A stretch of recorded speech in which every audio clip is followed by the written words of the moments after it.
So this is the entrance to our distribution center. Again, the total square footage of our facility is 240,000 square feet. And we do service all of Southern California out of here. We'll start walking from the northwest part of the building. We'll follow the green lines down all the way through the racking, and then we can answer any questions at that point. So when you say 240,000 square feet, does that include both the warehouse and the offices? It does. Okay. So purely distribution center is 200,000. Wow, it's a big facility. Nice size, right? So we'll head this direction. Sure. We try to keep a safe path. our safe path here. The green lines is pedestrians walking through. Just want to make sure that all our PIV drivers know who's where at all times, so we can avoid any type of accidents. That's always a good thing. West end of our building is all of our receiving. We receive all of our domestic and our imports out of here. That's an import container that we're offloading there, full of adjustable bases. When we first started dealing with adjustable bases, it's very difficult for the fact that they can weigh from 200 to 300, 350 pounds. Very difficult for an individual to try to maneuver that day in and day out, and if it's 100, 200 pieces, that's really lots of strain on somebody's body. So we've brought in some tools that help us make the job much easier, safer environment for the team, and we've had a reduction in injuries with adding the push-pull attachment, which is part of the forklift that we bring on board. So anytime we have adjustable bases, it's a push-pull attachment that literally picks up all the adjustable bases. It can pick up all adjustable bases, 12 at a time, over 3,000 pounds, lifts them up, kind of like a spatula, brings them out, and then we set them up as needed, and we allow the equipment to do the work. Now, was that an attachment that you kind of retrofitted for that purpose, or was it already designed specifically for that purpose? It was designed not for that purpose, but we brought it into our distribution center and used it for that purpose, and it worked out fabulous for us. You can see we use a lot of order pickers, people call them cherry pickers, order pickers, to maneuver all of our product within our narrow aisles. So we have mostly narrow aisles all the way through, because mattresses and box springs, you usually have to work with them one at a time. So narrow aisle works out perfect, so you can go ahead and have this cart, feed them, pull them in, pull them out. But again, when adjustable bases became a big part of our business, and we kind of really didn't know it was going to be so big, but it became so big so quick that we had to come up with different ways of putting away the adjustable bases. For instance, we had narrow aisle for mattress and box spring. Well, a mattress and box spring could weigh 50 pounds too, so there's some heavy ones as well. Sure.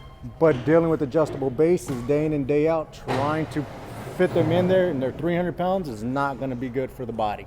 No. So we opened up some of the aisles. We actually opened up a 13-foot aisle so we can allow reach trucks to get in there.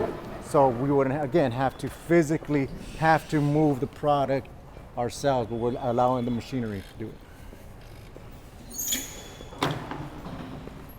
Any questions so far? Each aisle, I noticed there seem to be rails, and so they're those are the guide rails. designed just for that. Purely guide rails. It's more of an old school. We'll eventually get to wire guided. So all the equipment will have a sensor with the wire actually in the concrete, so there's no movement. But currently it's not.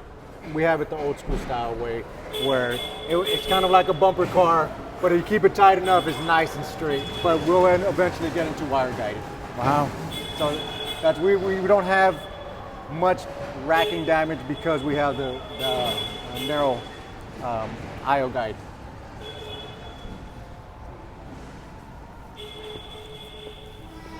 One thing we've also added was license plating. So for instance, in the past we would have to scan this product, take it to the location, scan one by one.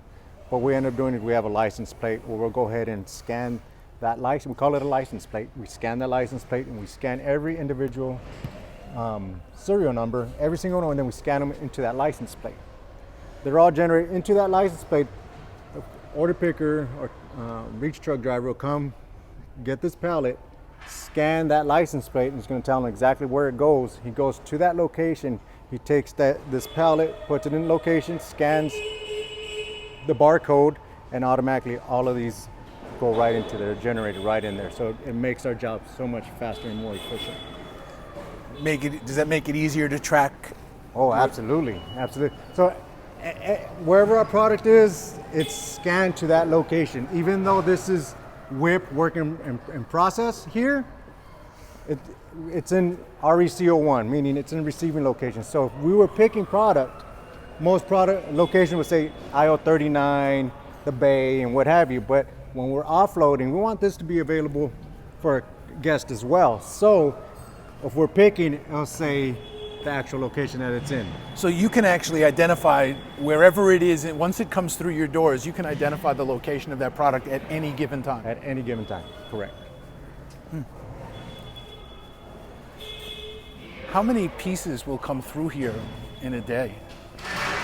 It fluctuates because we do have accessories.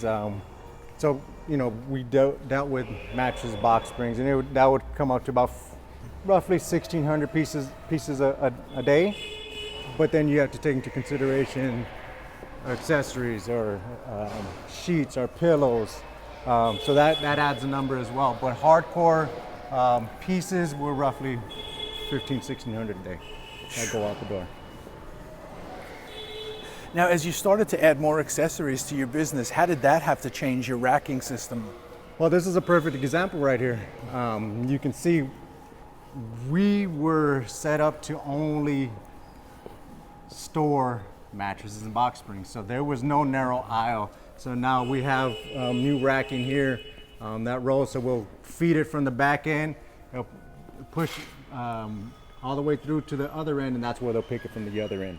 But in the past, we were utilizing the same bulk storage for this product as we would for mattresses and box springs. We've seen that was not efficient. So we had to get new racking in order to make us a little more efficient.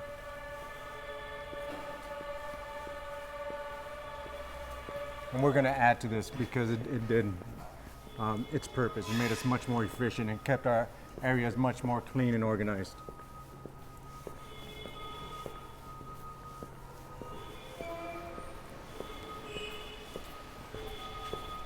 This area back here is where we still have room for racking. So we have an area to expand some of our racking. We're gonna have to deal with some sprinkler concerns, but other than that, we're ready to rack it 100%. We're almost there though. Yeah, Larry was talking about a new store is opening, I think he said in Fontana. Correct. So will that require, in terms of when you open a new store, how much space additionally could that be done out of these existing racks? Would you have to expand that? It could be done right within these existing racks, and just you're adding, within our inventory numbers, but it's one store doesn't really affect it to where you need to add so much. It's when we've gone to 3 or 4 stores, and it's dependent on the product mix as well. So if it's more imports, it's going to take up more room, because it takes longer to get here. Does the mix differ from store to store significantly? No, not significantly, but it can. It does, but not a lot, but it can be a little different. For the most part, most stores have the same product. So on this side of the building, do you use exclusively your own trucks? Because I see the sit and sleep trucks out there. So on this end of the building is where we ship everything out of our doors. So we will stage, our night shift comes in at 6 p.m. and we'll go ahead and stage every single truck that's going to go out for the next day deliveries. So on average, be between 20 and 30 truckloads that we'll go ahead and stage. Now we use a third-party carrier to do all of our deliveries. So we have a third party that will go ahead and come in, the drivers that come in and they inspect all of their own products. So once we stage our product, we scan it. As we stated, it's real time, our inventory, so we know exactly where everything's at. So when they come in, 6 o'clock in the morning, they will go ahead and get their manifest, their paperwork, and then they'll go ahead and start inspecting all the product. They'll inspect it, and then they'll load it right into their truck in reverse order. So the nose will be the last delivery, tail will be the first delivery of the day. Now, when you say delivery, is that delivery to the store or delivery to the consumer's home? Consumer's home. So you ship right to the consumer's home out of this? Yes. Yes, okay. we do. So then the stores don't have to worry about inventorying a lot of product. Not a lot. We have a minimal inventory in the back rooms, but not a lot. We have very minimal. So then what's the purpose of the inventory in the back room at the store? Take with. Okay. If you have sheets, pillows, a guest would like to take at that time, it's available to them. Do you do much mattress business on a take-with basis? Not a lot, but we do some. We do some, and we do have mattresses in the back room available if they want to take. Usually, what's the shortest delivery window? So if I'm a consumer and I come in and I purchase a mattress today, Nelson was mentioning that the nice thing is you can schedule your delivery, right? So Correct. Unlike if I buy online, it comes when they want to deliver. What would be the soonest? So if I went into a store today and said, what's the soonest I could get this mattress in my house? Without any extra cost or anything, it could be a same day, but there's an extra fee at that. Mm-hmm. So a normal process would be the next day. So you would go into our stores, pick your product, and everything's completed except now you want your delivery, and they're going to ask what day do you want your delivery. If it's the next day, you will be scheduled for the next day. You will get a phone call roughly between 6 and 7 p.m. and it's going to give you a time frame. So it's going to give you a 3 hour. We used to work on 4 hour time frames. We go off 3 hour time frames now. So we'll call you, and it's an automated call and a text. They all go out. So it's a call and a text that go out, and it lets you know what hours you'll have. So between 8 and 11. And if that's an issue, go ahead and give us a call and let us know. We'll reschedule.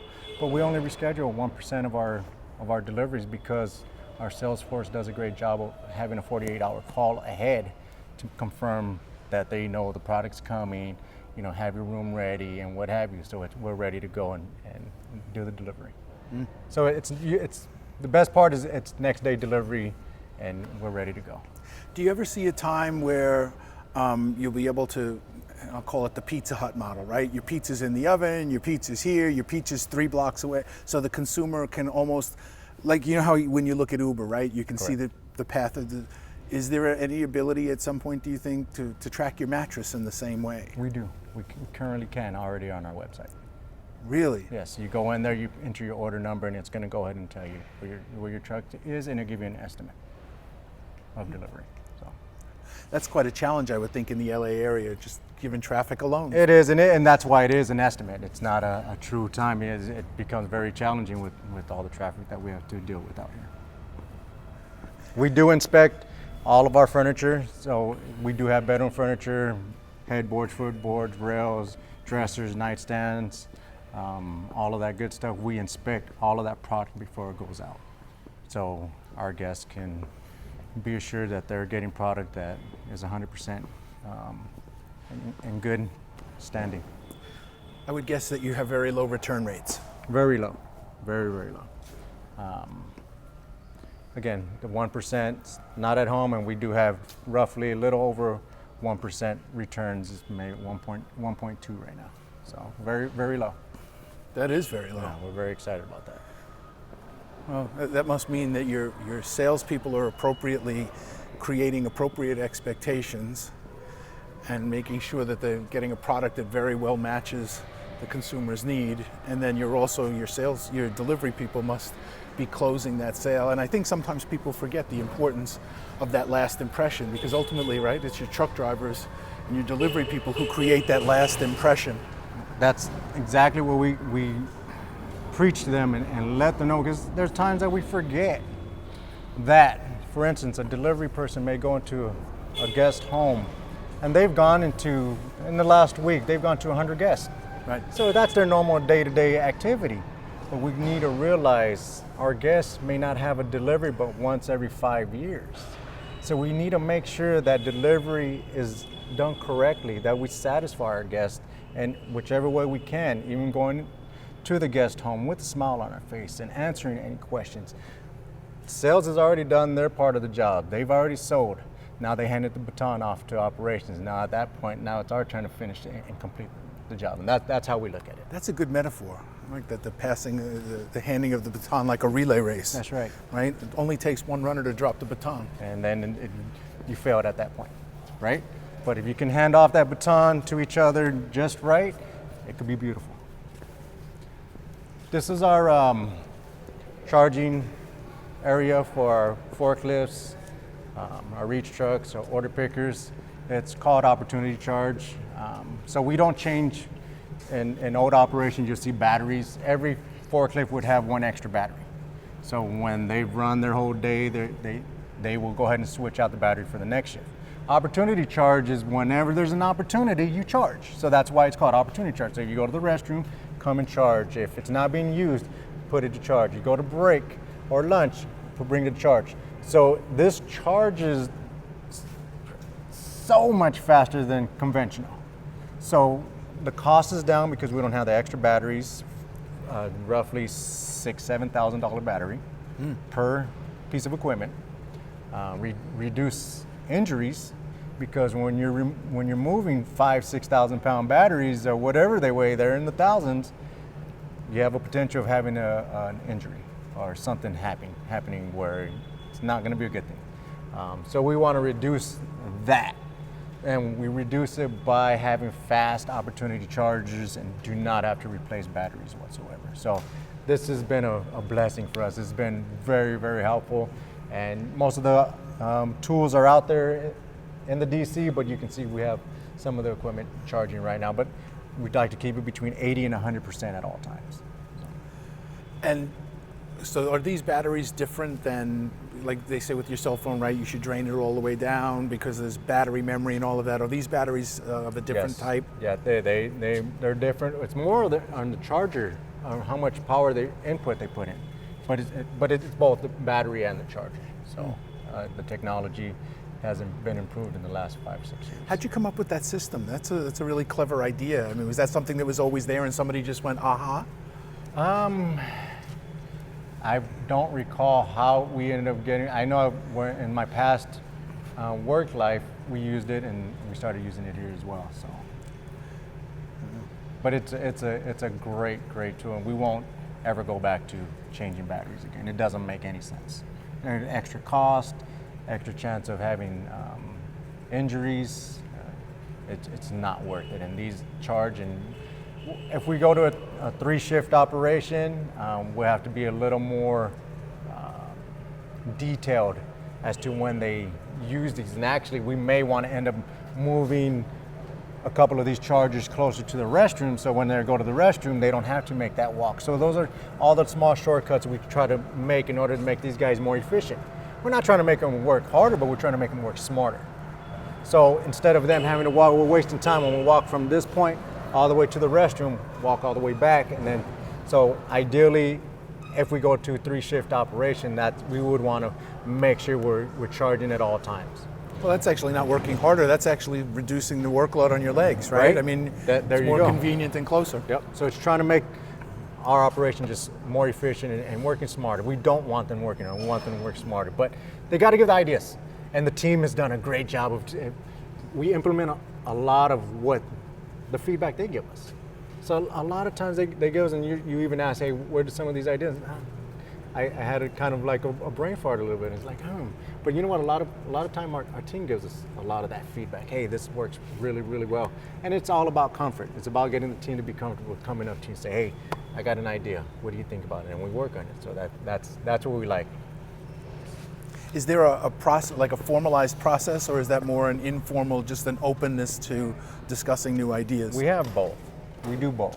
But for the most part, when I walk the docks and walk with the team, and the guys will throw out the ideas while they're working within the process, and then, if it's a good idea, we'll sit down and discuss it and try to figure it out. And every idea is something definitely review and see if it's going to fit our operation, because.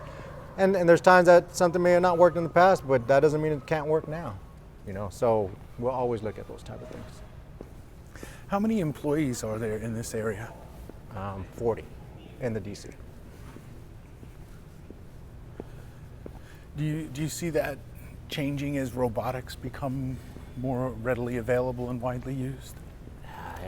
I don't, because the type of product we deal with, I see it being a little longer for us. If we were dealing with purely boxes this size, absolutely. But we're dealing with bigger product. It's much more bulkier. much more difficult for automation to grab mattresses, to grab maybe adjustable bases because they're boxed, and but the mattresses will be somewhat of a challenge. Eventually, definitely we'll see some automation, but it's going to take some time. I don't Well, think too, as you expand, right, the need, so you may be able to do more with the same people rather than reducing the people. Correct. And with the growth of business as well, we don't want to reduce, but keep the same size. And we've grown quite a bit in the last 8 years, and we haven't added much headcount. It's because we've added the efficiencies needed. So we don't have to add the headcount, but we're not reducing headcount at the same time. We're keeping the same core team, just becoming more efficient, and if we need to add, of course we will add, but we're just trying to be more efficient, but not trying to remove because we're trying to grow at the same time.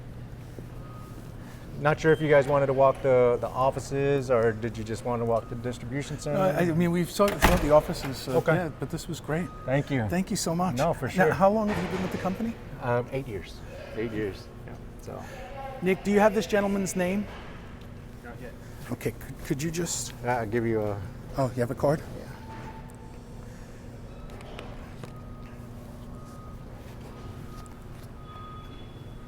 Because when we do this on video, we'll put your name on the on the bottom, and we like to try to make sure we get the spellings right and Cool.